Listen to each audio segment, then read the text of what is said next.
16장에서도 이스라엘 백성들이 하나님이 주시는 기적을 경험하게 되지 않습니까? 아침에는 떡을, 다시 말하면 만나를 먹을 수 있고, 저녁에는 고기를, 메추라기를 먹을 수 있게 하나님이 은혜를 베푸시죠.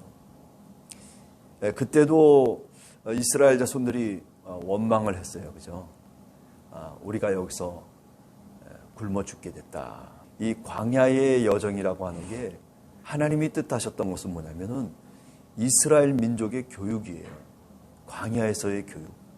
12절 같은 데 보면 이런 얘기를 해요. 내가 야훼 너희 하나님인 줄을 너희가 알리라. 이 안다라고 하는 말이 야다라고 하는 말이거든요. 히브리 말로. 이스라엘 민족을 광야 속에서 끌고 인도해 가시는 그 목적은 뭐냐면 내가 하나님인 줄을 알게 하기 위해서다라고 그렇게 말을 하고 있습니다. 자, 그러면서 사실은 그 만나와 메추라기의 그 기적 속에서 중요한 출애굽기 윤리를 얘기하고 있어요. 경제 윤리입니다. 그건 뭐냐면 한 사람이 한 오멜씩 먹을 만큼만 거둬들여라 하는 거예요. 분명한 기준과 율법을 하나님께서 이스라엘 민족에게 제시하고 있습니다.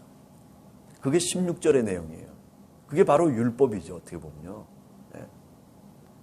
일종의 출애굽기가 지향하고 있는 경제 윤리예요. 그래서 18절에 보면 많이 거둔 자도 남음이 없고 적게 거둔 자도 부족함이 없이 하라라고 하는 얘기를 합니다. 만나와 메추라기라고 하는 하나님이 그런 기적을 하늘에서 내리셨어. 그들이 배고프다고 하고 그들이 먹을 것이 없다고 하니까 하나님이 그런 기적을 행하셨어. 이런 식으로만 생각지 말고 조금 이렇게 좀 차원을 높여가지고 출애굽기에서 이런 놀라운 경제 윤리를 그 이스라엘 백성들에게 하나님이 율법으로 말씀해 주셨다라고 하는 것. 그런 것들이 말하자면 모태가 되어져서 이스라엘의 법이 되는 거죠. 많이 거둔 자도 남음이 없게 하고 적게 거둔 자도 그리고 모자람이 없게 모든 것들을 그 경제적인 윤리를 만들어가는 그런 법을 사실 여기 지금 출애굽기에서 얘기하고 있다. 그게 바로 뭐냐면 만나와 메추라기의 기적 이야기 속에 숨겨져 있는 하나님의 깊은 뜻을 우리가 생각을 하게 되는 겁니다. 출애굽기 17장으로 이제 넘어가죠. 르비딤에서 일어났던 일이죠. 어떻게 보면 르비딤이라고 하는 그 장소는 뭐 정확한 장소는 우리가 뭐 잘 고고학적으로 이제 여러 가지 견해들이 있을 수 있겠지만은 그러나 성경의 맥락 속에서 보면 시내산 끝자락에 있는 그런 장소가 아닌가 그렇게 생각이 돼요. 이 르비딤에 그 장막을 치고 난 다음에 이제 중요한 게 뭐예요? 이제 자신들이 거할 수 있는 집을 짓고 뭐 이렇게 저렇게 모든 것들을 다 마련하고 난 다음에 필요한 게 뭐냐면은 이제 먹을 것과 마실 거죠, 사실은요. 그죠? 근데 먹을 것은 이미 만나와 메추라기를 통해서 하나님이 기적을 베푸셨어요. 그러니까 지금 사실 만나와 메추라기는 충분하거든요. 그런데 이제 뭐가 없냐면은 이제 물이 없는 거예요. 네? 물이 없으니까 또 이제 난리가 나는 거죠. 참 이스라엘 백성들이 참 어떻게 보면 참 뭐라고 얘기할까요? 정말 버르장머리 없다고 해야 되나요? 아니면 뭐 도대체 신앙적인 어떤 생각을 못하는 거죠. 하나님이 자신들을 지금도 이끌고 있다라고 하는 것에 대해서 의식을 안 하고 그리고 그저 육체적인 어떤 그 욕구와 생리 속에서 말하자면 말하고 그리고 행동하는 그런 모습들이 사실은 너무나도 분명하게 나타나고 있다라고 하는 점이죠. 그 마라의 쓴물 사건도 마찬가지죠. 홍해를 건너고 난 다음에, 그죠? 홍해를 건너고 난 다음에 불기둥, 구름기둥으로 하나님이 인도해 가시는데 그런데 우리 같으면은 그런 것들을 보면서 어디 감히 하나님이 우리를 인도해 가신다라고 하는 것에 대해서 의심할 필요가 없는 거잖아요. 그런데 현실은 현실이라는 얘기죠. 우리가 믿음의 삶을 살면서도 현실이라고 하는 것을 전혀 도외시하고 사실은 믿음의 생활을 할 수 있는 것은 아니지 않느냐. 그죠? 그래서 제가 지난 시간에도 그런 말씀을 드리지 않았나 생각해요.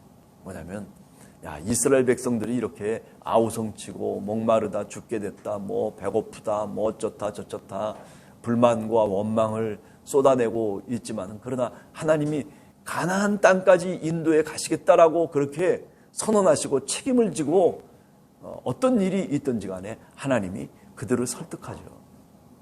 물이 없어서 막 목마르다 그러면 물을 쓴물 때문에 또 난리가 치면은 그러면 단물을. 오늘 이 이야기는 이렇게 모든 것들이 이제 풍족하게 됐는데, 먹을 수 있는 양식은 풍족한데 마실 물이 없었다는 거죠. 이 르비딤에서 모세까지도 하나님을 향해서 불평을 털어놓는 거죠. 저 백성들이 나를 이제 죽이겠다고 돌을 들겠습니다. 그게 4절의 얘기 아니겠습니까? 17장 4절에 보면. 그러니까 하나님이 그래서 해결책을 또 마련해 주시죠. 그게 뭐 해결책이라고 하는 게 뭐 다른 거 있습니까? 물이 나오도록 하는 거죠. 근데 그 과정이 이제 있어요. 백성 앞을 지나쳐 가라는 거예요. 그리고 이스라엘 장로를 데리고 그 날강을 치던, 그래서 피로 강물이 다 바뀌어졌던 바로 그 네 지팡이를 손에 잡고 가라는 거예요. 그리고 네가 호렙산에 있는 반석 위에 내가 거기 서 있을 테니까 너는 그 반석을 쳐라, 이렇게 얘기하거든요. 그게 5절과 6절의 내용입니다. 그래서 6절에 보면 뭐라고 되어 있습니까? 그대로 모세가 이스라엘 장로들의 목전에서 행했다. 그러면서 뭐라고 얘기합니까? 5절 6절에 보면 내가 그 반석 위에 네 앞에 설 것이다 얘기하고 있어요. 그러니까 지팡이로 반석을 치는 것이 중요한 것이 아니고, 하나님이 지금 그 바위 위에, 그 반석 위에 내가 설 것이다라고 얘기하고 있는 거죠. 그래서 모세가 그대로 행했다라고 하는 거죠. 이게 어떻게 보면 시내산에 거의 이르러 가지고 벌어진 일이에요. 결과론적으로 보면 이 마실 물은 그들이 지금 그 수많은 이스라엘 민족이 지나가고 있는 그 길 속에, 그 땅 밑에 물이 있었던 거죠. 물을 발견하지 못한 것뿐이지 물이 없었던 것이 아니에요. 그러나 땅 밑에 보이지 않는 하나님의 손길이 있다는 것을 그들은 눈이 있어도 보지 못했고 귀가 있어도 듣지 못하고 있는 상황이죠. 하나님이 동행하시고 하나님이 너희를 이끄시겠다라고 하는 그 약속이 지금도 유효한 것이죠. 우리가 인생을 살아가면서도 제가 지난번에도 그런 말씀 드렸지만, 하나님의 그 어떤 시간이, 은혜의 물줄기가 사실은 내 옆을 지금도 지나가고 있다라고 하는 거죠. 근데 문제는 뭐냐면 우리가 그것을 볼 수 있는 눈이 없는 거예요. 믿음의 눈, 그죠? 영적인 어떤 능력이 우리들에게 없는 거죠.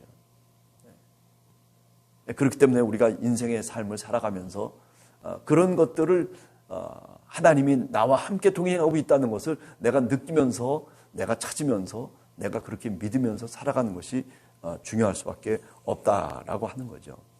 땅 밑에 흘러가는 생수가 발견되기 위해서는 영적으로 깨어있는 하나님의 말씀을 분명하게 깨닫고, 그리고 하나님이 나와 동행하고 있다라고 하는 그런 믿음을 갖고 있는 사람들에게 그런 놀라운 하나님의 은혜가 주어진다는 것을 우리가 다시 생각하게 됩니다. 예수 그리스도께서, 그죠? 우리가 요한복음에 보면 내가 바로 생명의 물이다, 그렇게 말씀하시거든요. 생명의 물. 근데 감춰져 있는 생명의 물이에요. 이스라엘 백성들처럼 예수님 당시에도 그 이스라엘 백성들이 예수가 누구인지를 몰랐어요. 목마르지 않는 그 물이 바로 자신들에게 와 있음에도 불구하고, 그런데 그것을 발견하지 못하는 거죠. 영원히 목마르지 않는 그 생수가 바로 우리와 함께하고 있음에도 불구하고, 그런데 이스라엘 백성들은 그것을 볼 수 있는 눈이 없었던 것이죠. 오늘 우리들도 삶을 살아가면서 우리에게 생수가 뭘까?